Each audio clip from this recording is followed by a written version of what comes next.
लकड़ी का रावण गजानन माधव मुक्तिबोध की एक प्रसिद्ध रचना है, जो अपने प्रतीकात्मक बिंबधर्मी अर्थ छवियों के माध्यम से एक ऐसी बिंब योजना प्रस्तुत करती है, ऐसी प्रतीकात्मक संयोजना जो भारतीय पृष्ठभूमि पर आधारित है, उस पौराणिक कथानक पर, और वो युग के संदर्भ में, आधुनिक संदर्भ में, वो साम्राज्यवादी शोषक, पूंजीवादी शोषक के शिखरस्थ व्यक्ति को चुनौती देती है, उसकी पड़ताल करती है कि वो कहाँ स्थित है, उसकी भौतिक उपस्थिति कहाँ है, उसकी मानसिक और बौद्धिक स्थिति कहाँ उपस्थित है। और उस मनोवैज्ञानिक विश्लेषण के माध्यम से मुक्तिबोध ये बताना चाहते हैं कि वस्तुतः जो बड़े बड़े आकार स्वरूप वाले जो शासक और शोषक वर्ग दिखाई पड़ते हैं, वस्तुतः इतने बड़े वो होते नहीं हैं, और दिखने में बड़े होते हैं, भीतर से उनकी मजबूती नहीं होती है। वो सामान्य जन को अपने दिखावे, आकार, स्वरूप और तामझाम से डराना चाहते हैं, और उसी से सत्ता उनकी स्थिर होती है, जबकि वास्तव में उनकी शक्ति नहीं होती। वो खोखले हैं लकड़ी की तरह से, एक छोटी सी चिनगी लगाइए और ध्वस्त। ये लकड़ी के रावण को हम हर त्योहार पर, विजयदशमी के, दशहरे पर देखते हैं। जनजीवन में सब तरफ उसका दहन होता है। उस प्रतीक को चुना उन्होंने कि जो शोषण और पूंजीवाद और सारी शक्तियों को अपने पास में रखने का जो अहमवादी प्रतीक है रावण, उस प्रतीक को उन्होंने बिंबित किया है, और उसके माध्यम से सामान्य जीवन जन जो कि उसको जलाते हैं, सामान्य जन की चेतना के सामने वो बोना हो जाता है, उसको रूपायित करते हैं। तो रावण कहाँ स्थित है? मुक्तिबोध के अनुसार वो त्रिकोण पर स्थित पर्वत शिखर पर स्थित है। वो दिखाई पड़ता है शिखर पर, चोटी पर। एक पिरामिड है जो भौगोलिक स्थिति को भी व्यंजित करता है। एक पहाड़ नीचे से फैला हुआ, धरती पर जो आधार है उसका, और ऊपर उठता उठता एकदम शिखरस्थ कोण पर बिल्कुल छोटा हो जाता है, जहाँ पर केवल रावण और रावण स्थित है, शोषण के ऊपर शिखरस्थ बिंदु पर। ये त्रिभुजीय आकार है। ये त्रिभुज के आधार भूमि पर आम जनजीवन है, उसके चारों तरफ फैले हुए आम जनजीवन है, लेकिन उसके शिखर पर बैठा हुआ रावण जैसा शोषक और अत्याचारी व्यक्ति है। वह उस आधार पर स्थित है। पहाड़, पर्वत धरती पर स्थित है, और उसकी जो बुनियाद है उस पर स्थित है, लेकिन ऊपर पहुंचकर वो नीचे की पृष्ठभूमि को भूल जाता है, उसको दबाए रखना चाहता है, उसका शोषण करके अपना नाम और स्वरूप आगे प्रकट करता है। इस त्रिकोण और त्रिभुज को रेखायित करते हुए वे कहते हैं, दीखता त्रिकोण इस पर्वत शिखर से जिस पर कि रावण खड़ा है। ये सारी कविता रावण की ओर से देखे गए विजन की अभिव्यक्ति है। रावण अर्थात शोषक, अत्याचारी, साम्राज्यवादी, पूंजीवादी व्यक्ति, वह जहाँ से खड़ा है उसे लोग कैसे दिखाई पड़ते हैं, ये उसके शोषक के मनोवैज्ञानिक विश्लेषण की प्रवृत्ति है। मुक्तिबोध आम जनजीवन को बताना चाहते हैं कि ये शोषक, अत्याचारी जितना जैसा दिखता है उतना शक्तिशाली नहीं है, वो कितना खोखला है। उसकी नज़र में आम लोग क्या है?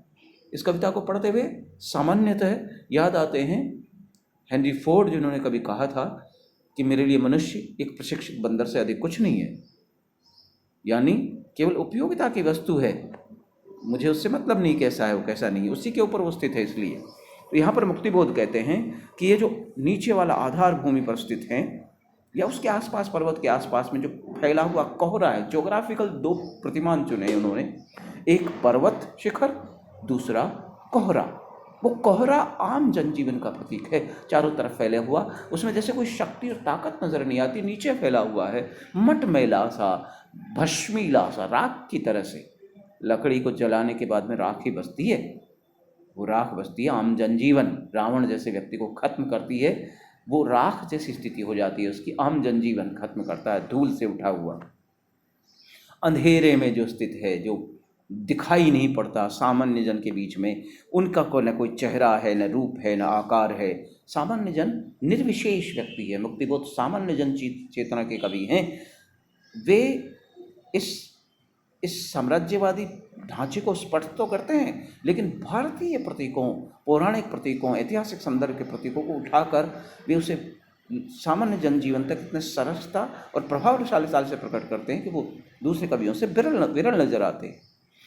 उस कोहरे में जो फैलाव है वो पहाड़ों पर चारों तरफ फैला हुआ है। ये पहाड़ और उस पर स्थित शिखर तो राजन्य का प्रतीक है। उस पर जो कोहरे की जो ऊंची ऊंची लहरें मैदानों पर फैली हुई है, ये सामान्य जनजीवन फैला हुआ है आम मैदान पर, जो लहरें दिखाई पड़ती है, ये लहरें एक तरीके से जनजीवन के संगठन की, उसके हिलडुलने की, उसकी संगठनिक चीज़ों की ओर भी प्रतीक करती है। लेकिन उस कोहरे से बहुत दूर ऊपर उठकर पर्वतीय ऊर्ध्वमुख नोक एक मुक्त और समुत्तंग, ये रावण के स्थित होने का सिंहासन पर राजा बैठता है। बड़ा ऊंचा सिंहासन जहाँ पर सबको वो देख सकता है। लोग सामान्य हैं, वो ऊंची आंखें उठा उठा कर उसको देखेंगे। पहाड़ पर स्थित लोग को जैसे ऐसे ही देखा जा सकता है। शिखरस्थ व्यक्ति है वो व्यक्ति, ऊर्ध्वमुखी नोक है पर्वत की, वो पिरामिड की ऊपर वाली नोक, उस पर खड़ा है। वो भी कैसा? मुक्त, अपने आप को स्वतंत्र समझता है कि वो नीचे की चीज़ों पर स्थित है, यद्यपि उसी से बंधा हुआ, लेकिन अपने आप को उन चीज़ों से ऊपर बसता है, समुत्तुंग ऊंचाई पर स्थित है। उस शैल शिखर पर खड़ा हुआ दिखता है एक द्योः पिता भव्य। ये द्योः पिता जो आकाशीय शक्ति की तरह से है, भव्य दिव्य स्वरूप वाला, अपने आप को दुनिया का पितृसत्तात्मक शिखर का स्वामी बताता है। वह शैल शिखर पर खड़ा हुआ है, पर्वत शिखर पर, वो निस्संग है। ये सारे संबोधन एक विशिष्ट अर्थ छवि की ओर ले जाते हैं। राजा को कहा गया कि राजा पिता तुल्य होता है, जनता उसकी पुत्र संतान के तुल्य होती है। हो सकता है कुछ कल्याणकारी राजा और शोषक ऐसे वो साम्राज्यवादी लोग भी, उनमें भी कहीं जैसी प्रवृत्ति रही हो, लेकिन वो अपने आप को बड़ा कहलाने के लिए पिता तुल्य ही बताता, सत्तात्मक पितृसत्तात्मकता की ओर संकेत करता है। और अनोखा स्वरूप उसका भव्य दिव्य दिखता है। पुराने राजा लोग क्या गहने, पगड़ी और आभूषण और अब चेहरा चमका कर बड़ा आडंबर के साथ में अगर दुर्बल कमजोर दिखेंगे तो आम सामान्य लोगों के सामने उसकी पोल खुल जाएगी। इसलिए अपने आप को बड़ा और बड़ा सबसे अनोखा दिखाने के लिए दैवी शक्ति की बात तो करते ही थे। ये देव पिता इसी तरह से प्रयुक्त है। राजतंत्र की उत्पत्ति का दैवी सिद्धांत प्रकट होता है कि हम तो सीधे भगवान ने बनाया हमें। ऐसी चीज़ों को अपने आप को अनोखा बताने के लिए, जनता से काटने के लिए, शासक और शासित के बीच में एक गैप क्रिएट होना चाहिए, ये पुरानी राजतंत्रीय थ्योरी थी। वह निस्संग है, उसके साथ में कोई नहीं, राजा का कोई अपना नहीं है, अर्थात वो खड़ा हुआ उसी लोगों पर है, उसी पृष्ठभूमि पर है, लेकिन उससे अपने आप को अलग पृथक ऊंचा मानता है। उनसे जुड़कर नहीं रह, जुड़कर रहेगा तो लोग देख लेंगे कि उसमें कितनी कमजोरियां हैं। वो ध्यान मग्न ब्रह्म है, ईश्वरीय सत्ता है सीधी सीधी, ध्यान में डूबा हुआ है। यानी ध्यान में डूबा हुआ है, बाहर के लोगों को जैसे देख ही नहीं रहा हो, आंखें मूंद रखी हो, जैसे अपने ही ध्यान में मग्न है, सब लोगों को देखने में नहीं। साम्राज्यवादी शोषक की प्रेरणा सिर्फ आत्ममुग्धता है, अपने आप को देखना है, अपने आप को विराट पुरुष कहता है। ये दैवीय चीजें हुई सारी की सारी। और वह अपने आप को मानता क्या है? सर्वतंत्र, सारे तंत्र व्यवस्थाएं उसके हाथ में है, जैसे सब कुछ मैं ही हूँ। फ्रांस का शासक लुई 14वां कहता था कि मैं जो कहता हूँ वही कानून है। तो ये सारा तंत्र मुझी में है और सबसे स्वतंत्र है, किसी से आधारित नहीं है। वह अपने आप को सच्चित मानता है, मैं सच्चे हृदय का व्यक्ति हूँ।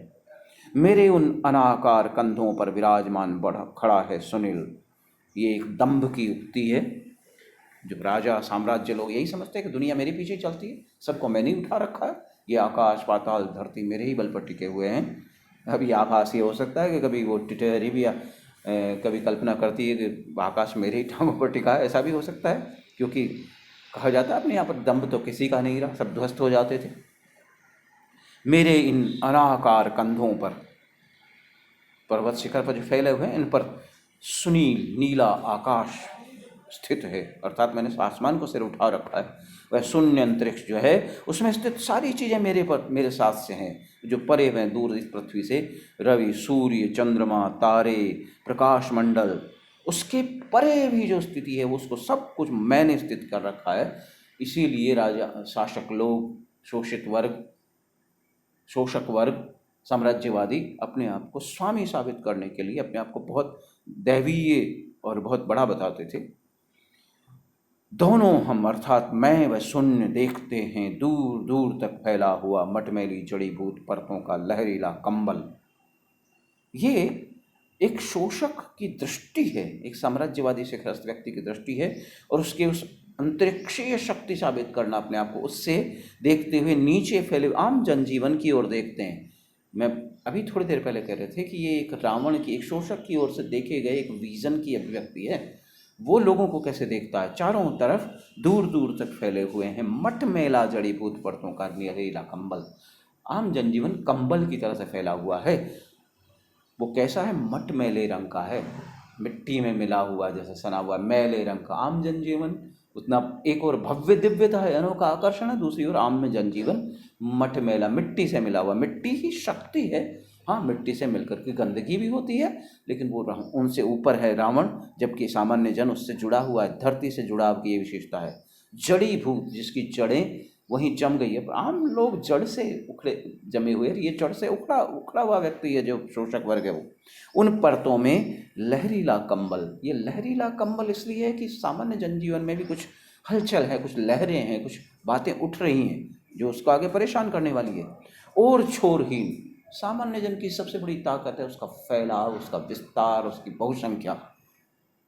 तो और छोरहीन, जिसका आर पार ही नहीं है, इतना फैला हुआ आम जनजीवन है, वह ढक रहा है कि पर्वत की कंदराओं, गुफाओं, तालों, वृक्षों, मैदानों, दृश्यों पर सब जगह आम जनजीवन फैला हुआ है। हाँ, उसका शोषक सिर्फ अकेला है।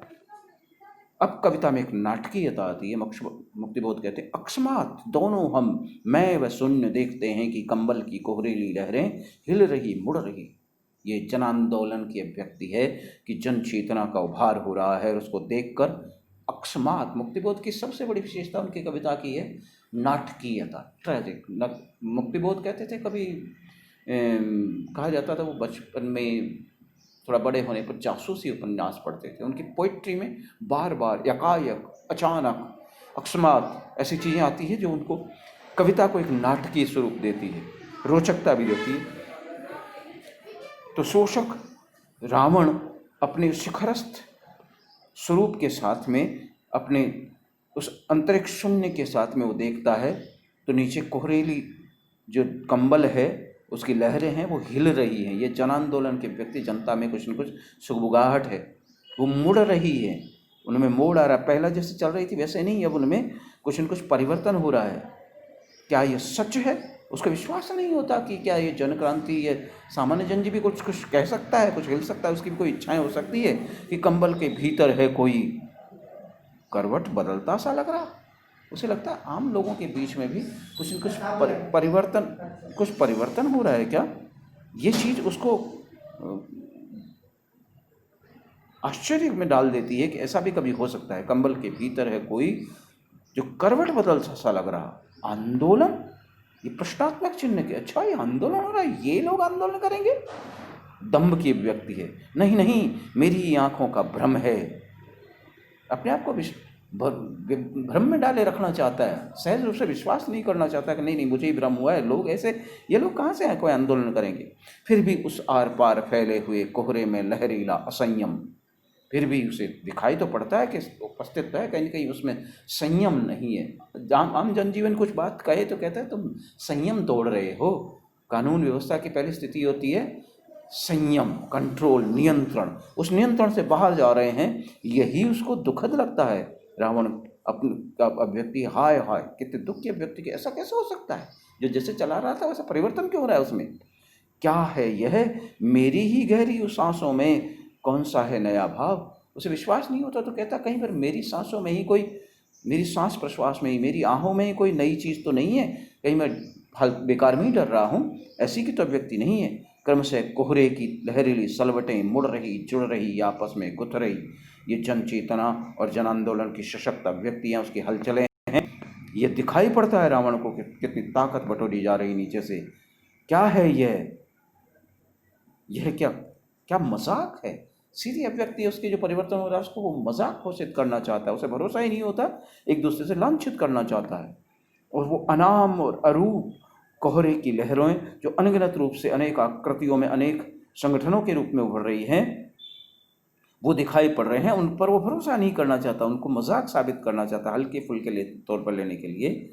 कोहरीले भाप भरे चेहरे, असंख्य असंख्य ये चेहरे जिनमें वेदना की वाष्प है, उबाल की वाष्प है। ये भाव वेदना, पीड़ा और तकलीफ की है, छटपटाहट है, बेचैनी है। उस चीज़ में, उस चीज़ से उनकी शंकाएं खत्म हो गई आम जनजीवन की। पहले शक था उनको कि अरे हम कुछ कर पाएंगे, नहीं कर पाएंगे, राजा अच्छा है, बुरा है, वो सारी शंकाएं खत्म। अब स्पष्ट दृष्टि हो गई है उनकी। ये जन चेतना की दृढ़ता की बात है, जन संवेदना की। वो असंख्य संख्या में है, मतलब एक व्यक्ति ही नहीं है। और दिख भी रहे हैं कि वो उग्र हैं। अभी तक शांत आम जनता की वो विनीत, विनम्र, झुका हुआ माना जाता था, लेकिन आज वो कुछ न कुछ उग्रता आ रही है उनमें। अजीब है, अजीब, वो गरीब है शोषक की दृष्टि में, तो उसको ये सारा अनोखा और अजीब लगता है कि ऐसा तो कभी देखा ही नहीं, हुआ ही नहीं। ये घटना ऐसे कैसे हो रही है, इस संवेदना को बताते हैं। इसके साथ में अपना पहला इसका अंश खत्म करते हैं, उसके आगे वाला अंश दूसरे अध्याय में पढ़ेंगे।